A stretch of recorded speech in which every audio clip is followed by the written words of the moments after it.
Welcome, Dr. James Beckett, Sports Card Insights, here with a special episode. Very recent passing of John Madden.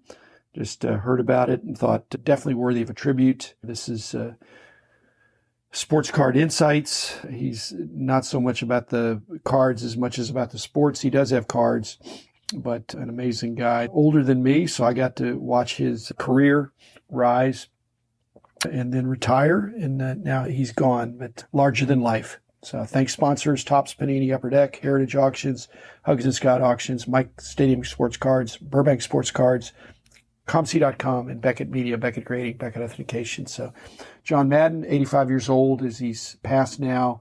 First, it seemed like he was always in the public eye, but he really became more aware on the national scene as coach of the Raiders.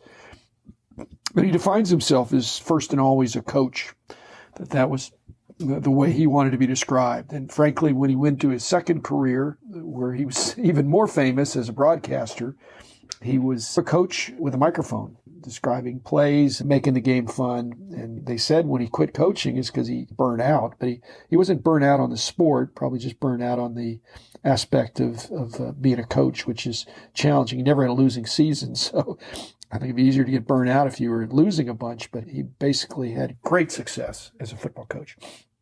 And thirdly, he's maybe even better known for his video games of the Madden stuff that's just taken off. And I think it gave him great wealth, as if the coaching and broadcasting didn't. He certainly had royalties from the video games that bore his name on the football. The thing that comes up about that, and this is a statistical thing, my thing is the Madden Curse of being on the cover of the game. And there are other curses like that when you get prominently positioned or described or shown on the cover of something, whether it's Sports Illustrated or the Madden video game. There's increased expectations, and frequently someone doesn't live up to it. There's so many examples where the guys got injured or didn't have a good season after they were pictured in that way. In statistics, that's called regression to the mean. It's generally, when somebody has a great season, there's frequently a falling back toward their more typical performance.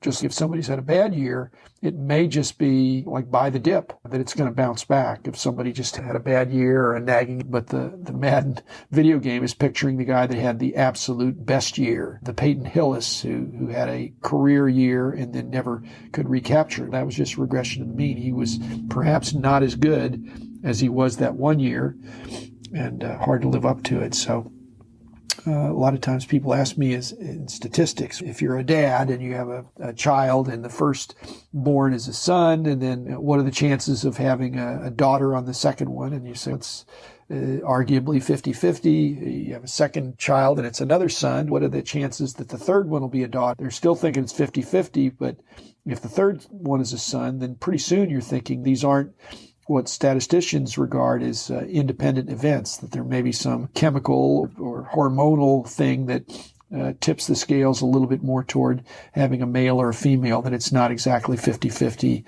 And if you flip a coin 5 times and it comes up with 5 heads, you're not thinking the next one is bound to be tails as much as you're thinking maybe this coin is weighted differently. So anyway, the Madden Curse is also a phenomenon of kind of the observation effect, is that when people are doing things, the art of observing something and evaluating it as it goes sometimes has an effect on the outcome in some strange. Okay, so that's the Madden Curse. He went to the same college my sister and brother-in-law went to, Cal Poly in San Luis Obispo. And so he played football there. He'd bounced around before that, but finished up there, got a BS and an MA in education with emphasis on teaching. And so he says he was always a coach, but perhaps that means he was really a teacher/coach. As I have been a teacher, I have actually coached, but I really say that I'm a consultant. So it's good to figure out how you like to interact with people.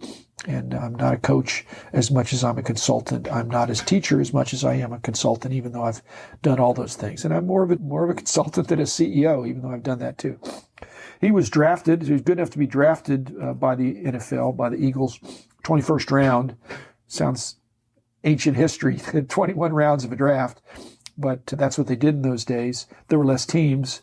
and scouting was not as advanced, but he got injured and didn't make it. And his great future, as he said, was a coach or being a teacher. One of the things I learned from him, that's where I learned about turduckens. And I've made several turduckens over many different Thanksgivings that were delicious. I tried to figure out how to get more of the tur and duck and less of the n, but those were fun days having those. Haven't done that recently, but it's tricky to call. Lastly, let's see, he's also famous for claustrophobic in the sense that he, at some point, I think, did not do airline travel and had his specially equipped Madden Cruiser that he really enjoyed, that he could get out and stretch his legs where you can't get out and stretch your legs on a cross country flight. Obviously, if you're the coach of Oakland, you're going to be doing a lot of across the country flights or travel. But anyway, the Madden Cruiser, fun way to do it. But that probably wore on him a little bit. But I think he was a people person and making stops along the way as he did. I think that was fun.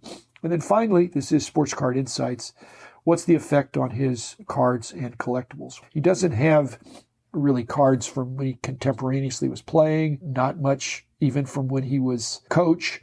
But announcer, he's got some cards that are in some of the specialty sets, and in some of the more recent sets, he's got a few autograph cards that are going to be really tough now. But again, not that much mainstream. He's been retired for a while. But I can tell you this, I got cleaned out from my ComC account of the John Madden cards I had. I woke up and they were gone. And one of the things with ComC is they can make you an offer, but when somebody dies, they don't usually make you an offer. They're going to buy it. And if they make an offer, then somebody else is going to come and buy it out from under them. But I'm not of the school of thought that I would increase my price on something if I felt it was underpriced. If it's just a question of somebody dying, I'm not real eager to make adjustments to that of something that was fairly priced before. If it was fairly priced before, I let it ride. So I hope a few of you enjoy my formerly owned John Madden cards. He is on my wall, I can tell you that. He's on with his card with Pat Summerall. I never met John Madden, I met Pat Summerall, but those were classic announcers, and they deserve to be on the wall in that regard. They're under M, not under S, but look forward to keeping John Madden on the wall. I think he's been a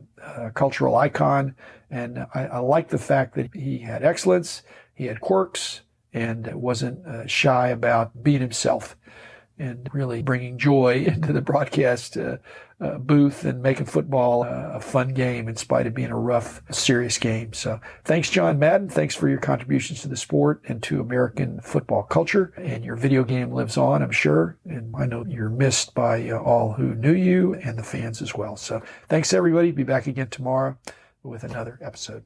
The man in the house of cards.